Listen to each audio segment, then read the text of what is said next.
శ్రేయస్ అయ్యర్ అద్భుత బ్యాటింగ్ తో పాటు బౌలింగ్ వైఫల్యమే తమ ఓటమిని శాసించింది అని ముంబై ఇండియన్స్ కెప్టెన్ హార్దిక్ పాండ్యా పేర్కొన్నాడు. ప్రణాళికలకి తగినట్టు బౌలింగ్ చేయలేకపోయామని తెలిపాడు.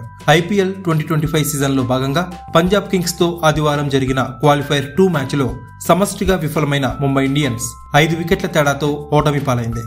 ఈ పరాజయంతో ముంబై టోర్నీ నుంచి నిష్క్రమించగా పంజాబ్ ఫైనల్ కి దూసుకువెళ్లింది.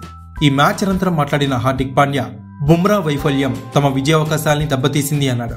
గత మ్యాచ్ల తరహాలో బుమ్రా అద్భుతం చేసి ఉంటే ఫలితం మరోలా ఉండేదని అభిప్రాయపడ్డాడు. పాండ్యా మాట్లాడుతూ శ్రేయస్ అయ్యర్ బ్యాటింగ్ చేసిన తీరు, అతను రిస్క్ తీసుకున్న విధానం, ఆడిన షాట్స్ అద్భుతం. పంజాబ్ కింగ్స్ మెరుగ్గా బ్యాటింగ్ చేసింది.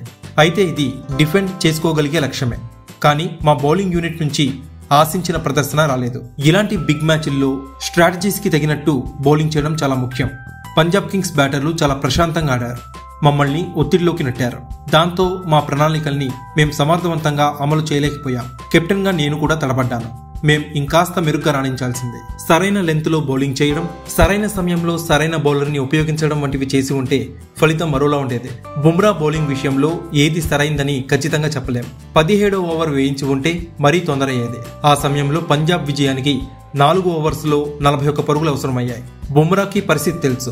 గతంలో 18 బంతులే మిగిలి ఉన్నా అతను తనదైన శైలిలో బౌలింగ్ చేసి మా కోసం ఏదైనా ప్రత్యేకంగా చేసేవాడు. దురదృష్టవశాత్తు ఈ రోజు అలా జరగలేదని హార్దిక్ పాండ్యా చెప్పుకొచ్చాడు. ఇక ఇవాళ పంజాబ్ కింగ్స్ తో జరిగిన మ్యాచ్ లో ముంబై ఇండియన్స్ ఓటమికి గల కారణాల్ని మీరేమనుకుంటున్నారో కామెంట్ సెక్షన్ లో పంచుకోండి.